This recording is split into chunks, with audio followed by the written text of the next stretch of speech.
বলি যে কোনো মানুষকে ভালোবাসে না, কোনো মানুষকে সত্যিকার অর্থে ভালোবাসে না। শুধুমাত্র আপনার রব আল্লাহই আপনাকে ভালোবাসে। আপনি আজ হোক আর কাল হোক এটা বুঝতে পারবেন। আপনার গার্লফ্রেন্ড আপনাকে ভালোবাসে না, আপনার স্বার্থকে ভালোবাসে, আপনার অবস্থানকে ভালোবাসে, আপনার পরিবারের লোকজন আপনার অবস্থানকে ভালোবাসে। আপনি আজকে বড় একটা চাকরি পান, আপনার স্ট্যাটাস বেড়ে যাক, তারা আপনাকে তোলা তোলা করে বড় করবে।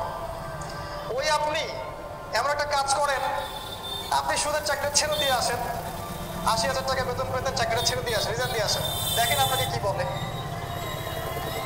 আপনি আল্লাহর জন্যে, ওরা বলছে আপনি দাঁড়িয়ে রাখবেন না, আপনি আল্লাহর জন্য দাঁড়িয়ে রাখেন, হারাম রিজিকটা ছাড়েন, হারাম অ্যাফেয়ার্সটা ছেড়ে দেন।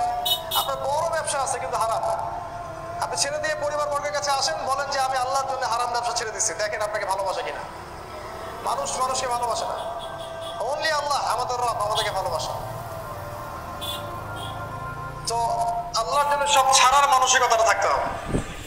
আল্লাহই আমার সব, আল্লাহই আমার রব, আল্লাহর জন্যই আমার জীবন, আল্লাহর জন্যই আমার মৃত্যু। কেউ আমার সাথে নাই, কেউ আমার সাথে যাবেও না। তাই দুনিয়ার এই সংক্ষিপ্ত সময়টা এই মানুষগুলোকে খুশি করার জন্য ব্যয় করবেন না।